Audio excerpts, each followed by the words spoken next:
Hi everyone. So this demonstration is going to be on how to do bent over leg curls. It's a movement for kind of quads, hamstrings, glutes, basically a lot of your lower body.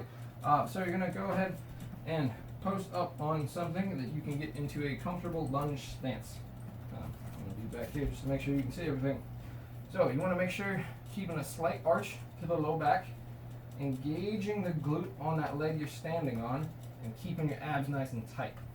So what you're going to do here is kind of weight into your front foot and your hands, and then you're going to curl that back foot, and then put it back to the ground, and then curl that back foot, and back to the ground. So you can have your foot flexed like this, or you can point the toes. I advise trying out both options. They're both pretty effective, but kind of work a little differently in what you're going to be building tension in the leg.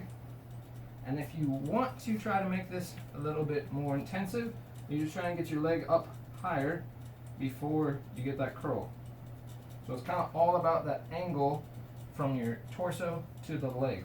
So if you kind of drop it down, and you're going to get more of a stretch across the front of the leg. That's kind of the goal here, is get hip flexor, but also engage the hamstring and the glute. It's a good one to do either before or after running. Just kind of warm up the musculature of the leg, but you want to make sure that you're not squeezing the hamstring so hard that it cramps.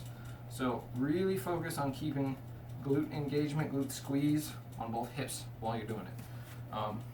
I think that should be everything to do that safely. It's a nice effective movement to kind of open the leg up, get everything nice and fired in a comfortable stance. So enjoy.